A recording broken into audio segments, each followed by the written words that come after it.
नमस्कार मंडळी. रोज रोज तोच नाश्ता उपमा पोहे खाऊन कंटाळा आला असेल तर आज आपण झटपट होणारा मेदूवड्याची रेसिपी करणार आहोत. तर रेसिपीला सुरू करायच्या अगोदर तुम्ही जर माझ्या चॅनलला नवीन असाल तर माझ्या चॅनलला नक्की सबस्क्राईब करा. चला तर कढई तापायला ठेवून त्यामध्ये पाणी टाकणार आहोत. 2.5 वाटी पाणी घेतलेलं आहे. त्यानंतर चिली फ्लेक्स, चवीनुसार मीठ, कोथिंबीर. पाण्याला उकळी आल्यानंतर आपण रवा टाकणार. 1 वाटी रवा घेतलेला आहे. एकसारखा चांगला हलवत राहायचा. एकसारखा हलवत राहिल्यामुळे गाठी होत नाहीत. त्यानंतर आपण पाणी आटवस्तवर छान शिजवून घेणार आहोत. थंड होण्यासाठी आपण एका ताटात काढून घेऊया. त्या अगोदर आपण तेल टाकून घेणार आहोत.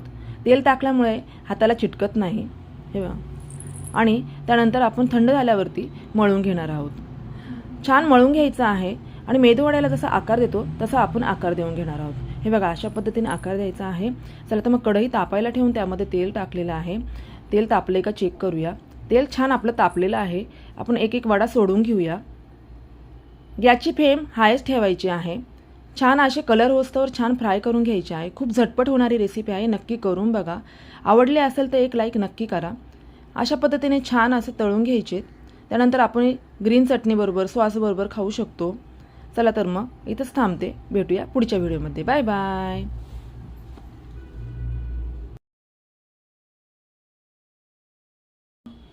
मला रिस्क